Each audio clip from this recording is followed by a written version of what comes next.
Good afternoon, everybody. Mr. Kiley here with Martial Arts America, Team Navarre. Today's date is April the 29th, 4/29.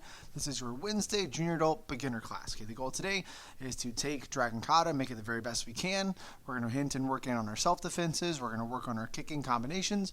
This week is forms week, and not just forms as in doing the form, but forms also in just an overall check on technique and making sure that we're to the point now where we've seen all the curriculum. So I want to make sure that if we can go back and sharpen up all the things that we have learned, because we have the whole process down now. So we're going to kind of take and pick it apart and make everything a little bit better. We're also going to go over how to do a form tournament style, because that was one of the challenges. So I want to make sure you guys know very well how to do that. So let's go ahead and begin. Feet together and bow. Shake your hands out side to side, up and down, side to side, and roll them in a circle. Other way. Good. Challenge both directions at the same time. Other way. In and out. And then from here, reach up real tall. Reach down real low. And back. 1, 2, 3, 4. Reach up real tall on your tippy toes. Stretch out your legs. Reach down real low. And back. 1, 2, 3, and 4. Take a step out with your feet. Stretch down. Over to your left side. Trying to stretch out the backs of our legs. That is the goal. Other side. Bend your left knee. Switch sides.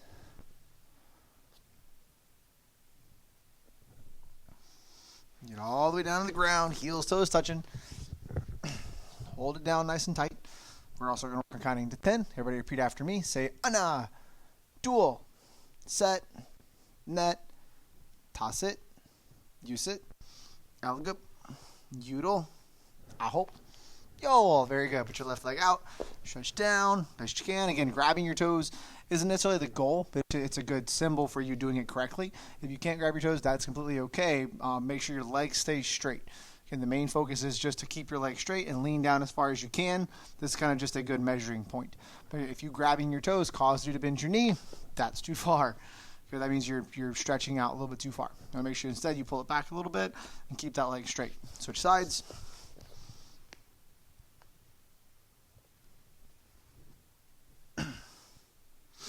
And then legs out in the front. Stretch down. Last time here. And then from here, the legs go out as wide as you can get them. Work on keeping your posture to the front. So a lot of times you're natural. And when we do this, it's a very important thing and a very cool thing you guys get the opportunity to do when you're stretching, especially at a young age, is to start to listen to your body and understand the chain reactions that happen. Okay, what I mean by that is a lot of times if you do one thing, okay, something else is going to happen, and then by knowing what that means, okay, you'll figure out what to do next to make your body stretchier, or to help prevent injury a little bit, or just sort of to learn more about how your body kind of works and how it's connected. Okay, one of the big ones being from here. If I take my legs out, okay, and then if you notice that, and that's the reason. Okay, if we do them slowly, it gives us enough time to see and react and feel to what's actually going on. If we just do it fast, we may not feel and see what's happening. All right, so from here, when I take my legs out as wide as I can get them, okay, you should be able to do this while keeping your chest up, while keeping your body. Because when you're like this, everything's up nice and tall, right? That's your challenge. It's easy. And then from there, the more you walk your feet out, okay, when you find yourself unable to do that, when it starts to go and pull itself forward like that, good, that means you've gone too far. So instead I pull it back in a little bit until I can stay like this, and I try to lean my body forward. Good, not fold my body. Okay, not contract my body this way, not like turn into a little ball. Good, keep your body up as tight, as wide as you can, as pressed out as you can, and I lean my body forward. If that's easy, or once that becomes easy, I put my feet out a little bit and try to do the same thing. And again, if you get to the point to where your body's closing itself in like this automatically, that's your body's way of saying, you're doing too much, you're going too far. It's just like when your knees bend when you try to do your split. Okay, if I try to touch my toe and this happens, because your body does that so it doesn't hurt itself. So instead, good. Think about like if you ever touched a hot stove, good, on accident. You should notice that. And you say, what'd your finger do? I ran away, right? You didn't go, ow. Oh, it just automatically ran away from the stove because it hurt, right? Your body runs from pain. It doesn't want it to hurt itself. So it's the same kind of thing. If I can't touch my toes, but I try to force myself to, your body's going to automatically make your knee bend so it doesn't hurt itself. And so you're trying to listen to what your body's doing. And by doing it correctly, you'll get a better stretch, and you'll get to where you want to go. You'll be able to do those full splits and do all these things like we're doing, okay? So just pay close attention to what's going on.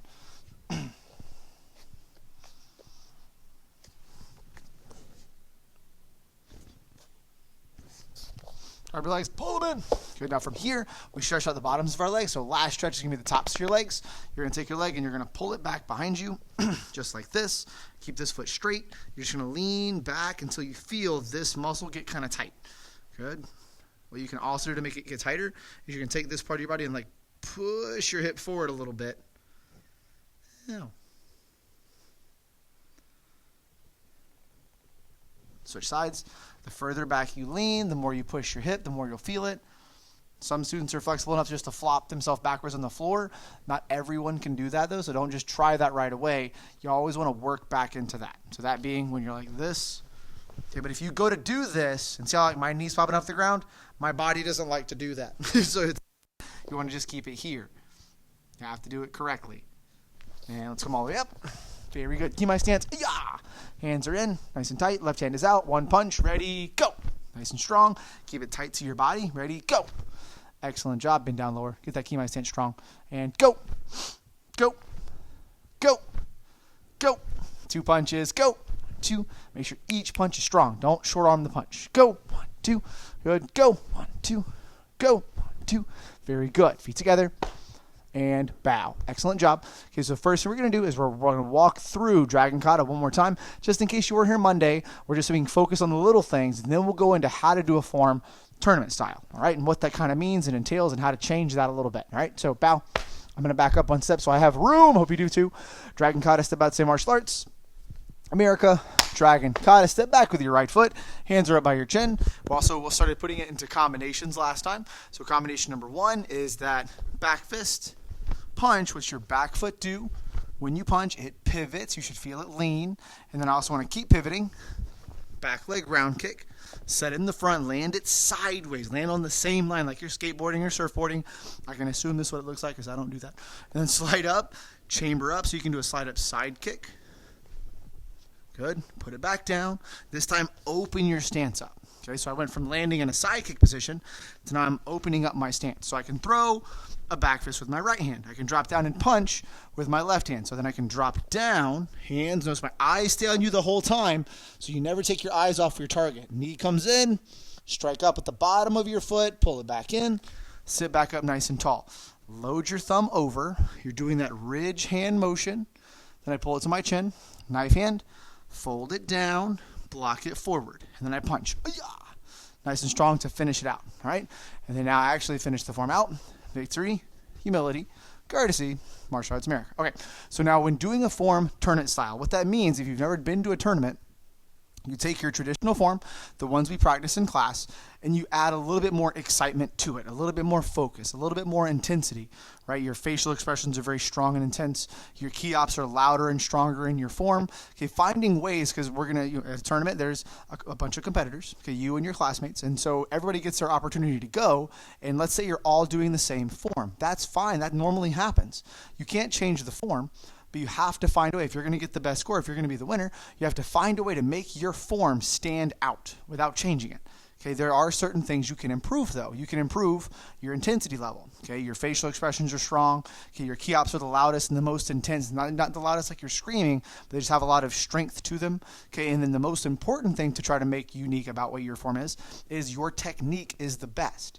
Your back fist is perfect. It is up and down. Your backhand's by your chin. When you punch, your body pivots. Your hand is up. All the little things are happening. When you do your kicks, your foot pivots, your leg chambers. Good. Everything comes back. And that's a super important part.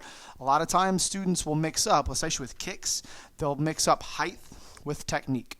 A higher kick doesn't always equal a better kick. Okay, when you're doing your round kick, let's say the round kick, okay, if I do a back leg round kick, but it looks like this, Good. That was a high round kick. That was a really bad round kick, right?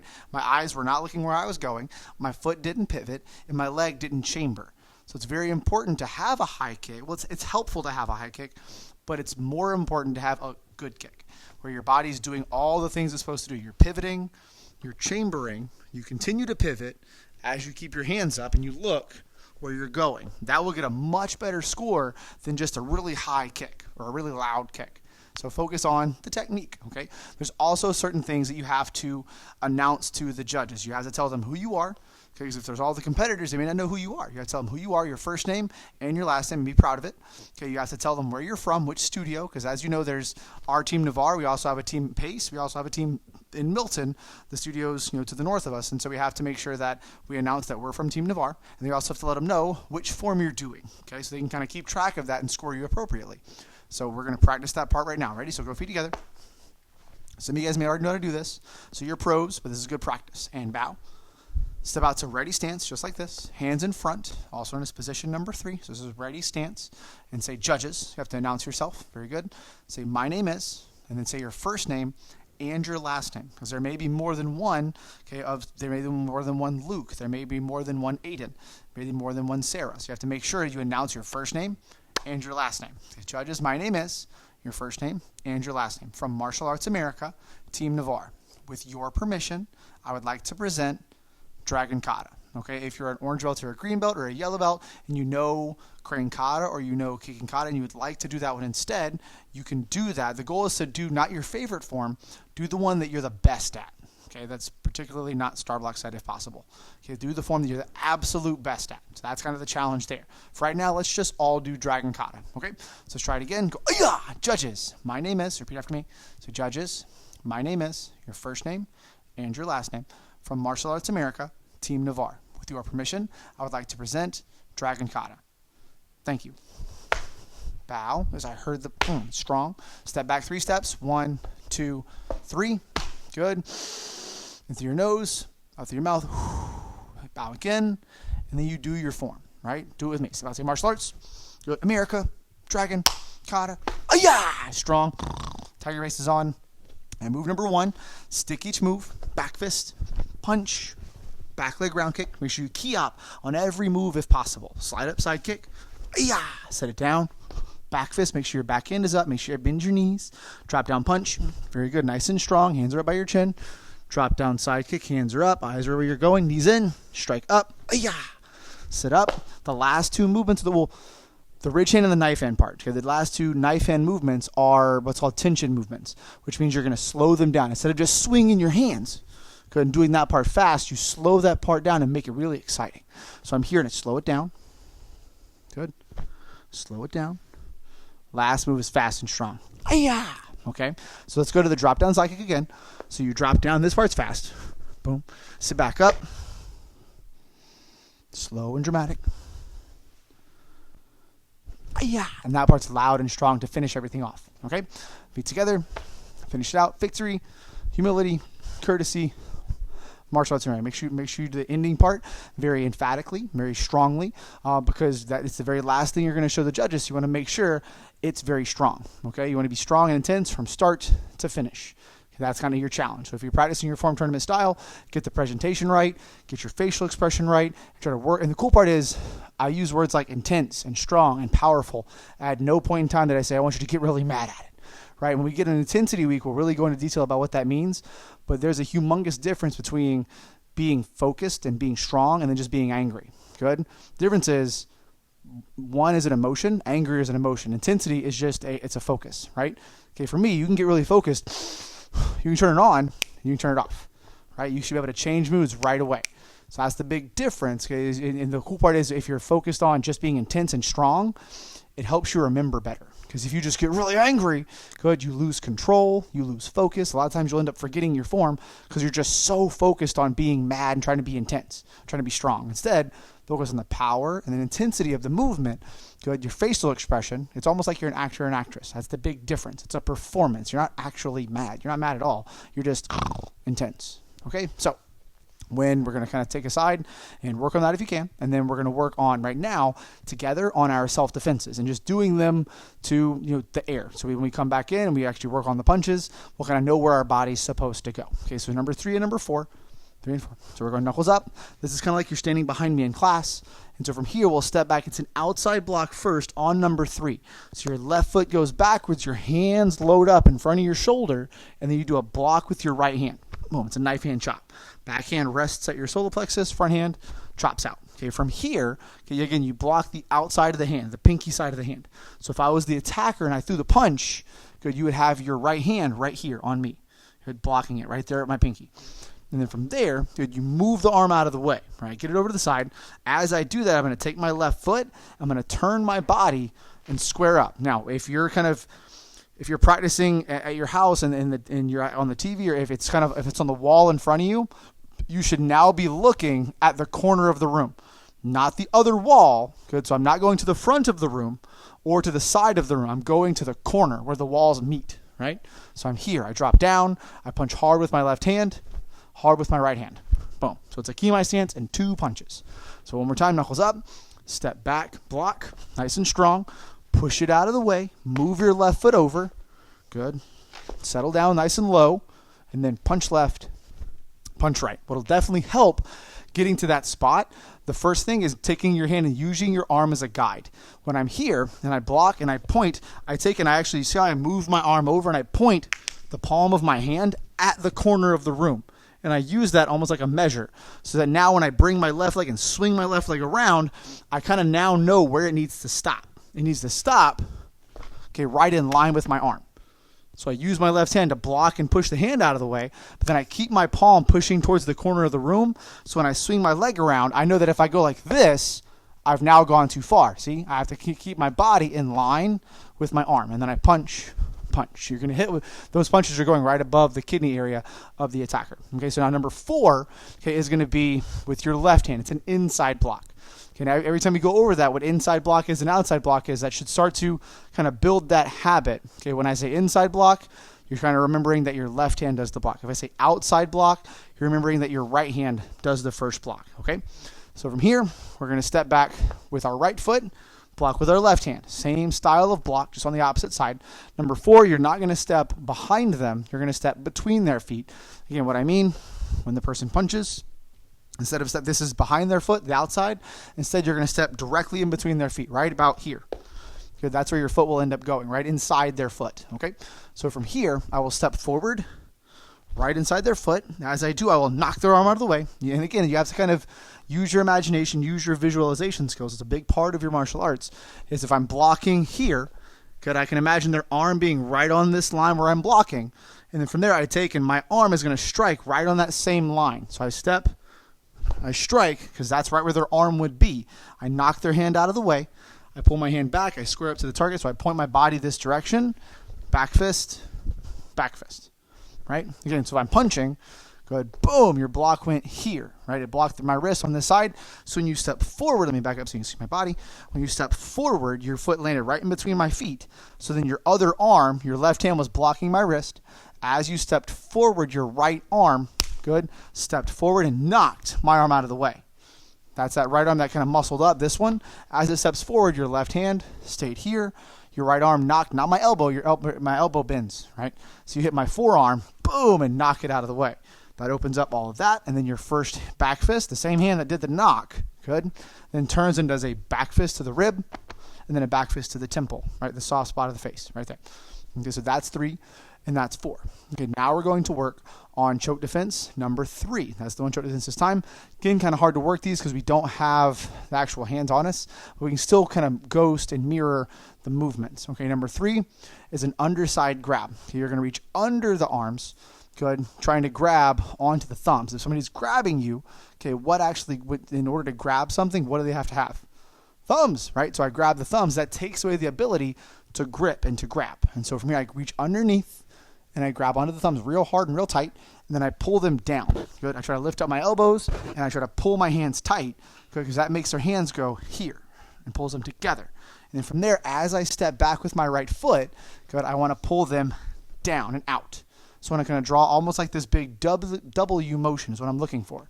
So it's here, and as I snatch down and out, and the most important part, other than grabbing the thumbs, is where you move your own body. I want to step backwards, okay? Because when you step backwards, you pull them off balance, okay? Balance equals power. And so if they have balance, if they're grabbing you and they have all the balance in the world, they're standing on their own 2 feet, it's very easy for them to be strong, right? Now, if I pull them forward, because their body's already leaning forward, if I pull them forward, good, because I stepped backwards, good, that will knock them off balance.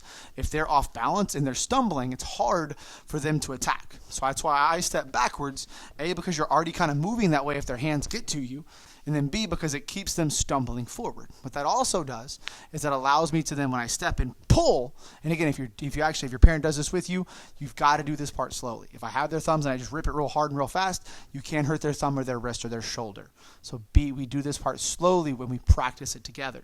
So I come underneath, I grab, step back, and I pull out, and I pull it behind me, right? What that'll do to the attacker is, from here, that will take their arms and push them together.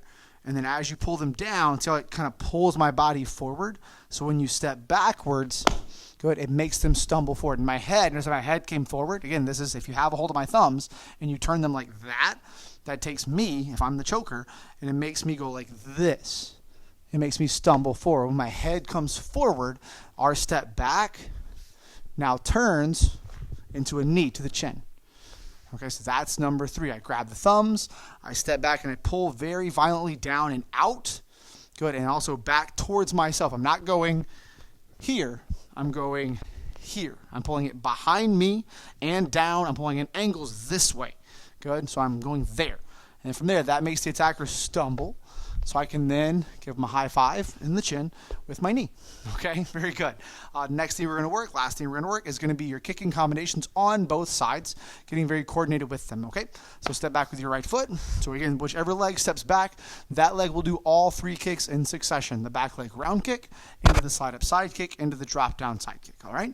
So we're in a guard stance. So I'm your regular side, round kick. Make sure your body turns first. Slide up. Now your body doesn't turn at all. Open it up. I'm sorry. Ooh, drop your back leg. Side kick up into the air. So make sure after you land the side kick, you put it straight back down. Drop the knee, drop the body, side kick in the air. Other side, step back with your left foot this time. And again, when you're going to do that back leg round kick, it's super important that your body turns, your hips and shoulders, they want to turn before your leg chambers. Instead of me lifting my leg up and then turning my body, that will knock your body off balance. Instead, position your body first. Turn your body. So my body's turned first. My leg hasn't even left the ground yet. So I turn my body, then I lift my leg. Then I kick it out. Now I can land sideways. So I can slide up, side kick, drop your back leg straight down behind you, drop down, side kick. Not a round kick, drop down, side kick. Okay? So the goals this week we talked about the challenges, one of them being tournament-style forms, one being doing form with your eyes closed. Make sure you really survey your surroundings before you do that so you don't kick or hit something, so you don't hurt something else or yourself. Another one, I believe, was doing the form in a square. That simply means like in a block of space. Good? And trying to stay within that block. So you just have to be very focused on your footwork by shuffling backwards and not overstepping. So you can do your form, or if I do Dragon Kata, you can do Dragon Kata. So I'm just shuffling my feet. I'm staying within the stance. So I'm kind of paying attention to my footwork and not leaving the square. It's just a challenge of your balance and a challenge of your coordination. It's a fun, easy little challenge. If there's any questions on those things, we also have the team forms. Parents, I'd love to see you guys doing Dragon Kata or a different form with your children, or a creative form with them where they just make their form up all by themselves. An easy way to do a creative form, because you can't just take a form that we already taught you, like that form itself, but you can take chunks and pieces of all the forms that you know and put them together. So you can take a couple moves from Crane Kata, a couple moves from Kicking Kata, a couple moves from, if you know all those forms. If not, of course, you couldn't do that. But you can also take from something you saw on TV or a movie or a video game and just do those techniques. And just the cool part is just get creative and get imaginative, because it helps make that part of the training exciting, which is the main goal. It's just I want to see your creativity and your imagination, because that helps me learn too, without being not in a selfish way, but I want to kind of see what you can create on out of your brain, because you're all very smart and very creative. So it's cool to see those things in physical form. Good. All right, and feet together. Bow, Wonderful job today. Okay, good luck on the challenge points. If you have any questions on that stuff, let myself or Miss G know. You can reach us on Facebook, or you can call us, or you can email us any way, shape, or form to get in touch. We're here for you. That's all I have for you guys today. You are dismissed.